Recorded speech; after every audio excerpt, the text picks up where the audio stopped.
I can reiterate the fact that Israel is ready for another humanitarian pause and additional humanitarian aid in order to enable the release of hostages. And the responsibility lies fully with Sinwar and the leadership of Hamas. Here now to talk more about the ongoing negotiations and discussions, Dan Illouz, a member of Israel's Knesset. He is joining us from Jerusalem. Thank you. How confident are you that these talks will result in another deal to bring those who remain hostage home? Yeah, listen, I have to be honest. I'm optimistic, but not confident. At the end of the day, we're dealing with a terror group. A group whose whole interest is to destroy Israel. They're holding these hostages just as pawns in order to try and stop Israel's military to do what needs to be done. Therefore, I know that the only way for the hostages to be released is by a very smart cocktail of both diplomacy, but also military pressure. And that's exactly what we're doing today. And so I am optimistic because I see signs that we're moving forward, but I don't trust Hamas in any way. And therefore, to say that I'm confident would be an overreach right now. At this point, the next phase is being debated, but you can't talk about the next phase with also not looking at the big picture here. Secretary Austin, the defense secretary, had this to say about post-war Gaza. I want to play a portion of his remarks because I know you want to discuss the different visions moving forward. Israelis and Palestinians both deserve a horizon of hope. So the United States continues to believe, as we have under administrations of both parties, that it is in the interest of both Israelis and Palestinians to move forward toward two states, living side by side in mutual security. A two-state solution. The day after, what do you see that looking like? So first of all, I have to make it clear that we're incredibly grateful for the support of America. By the way, crossed party lines, both parties have shown incredible support for Israel. But even when we're very good friends, sometimes we can disagree.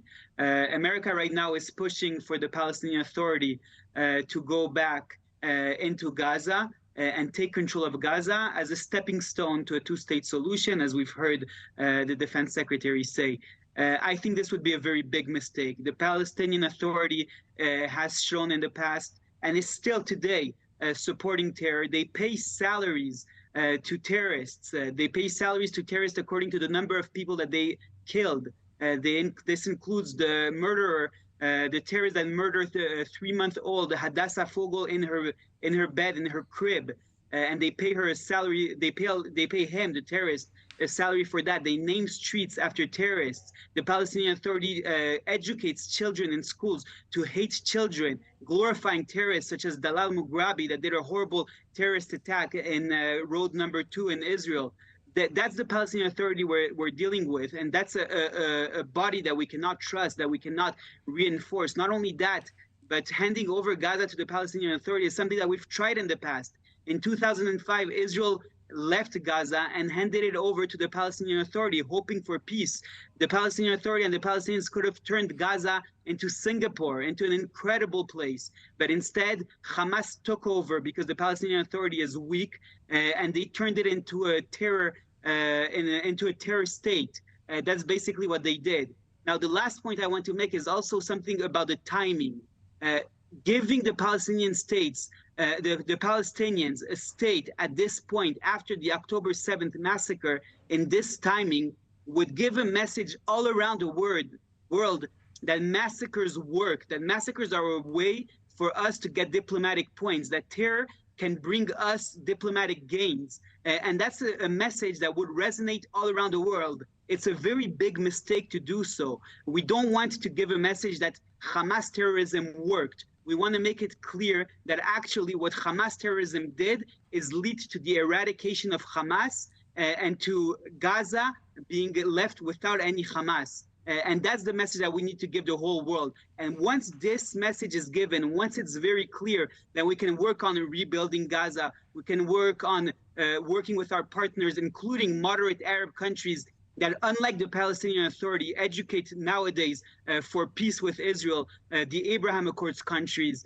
we can work with these countries in order to try to rehabilitate Gaza. But first, we need to eradicate Hamas, make sure that this is the clear message coming out of the October 7th massacre, and afterwards we can move on. Thank you for watching. Go to newsnationnow.com to find NewsNation on your television provider. And don't forget to click the red subscribe button below to get more of NewsNation's fact-driven, unbiased coverage.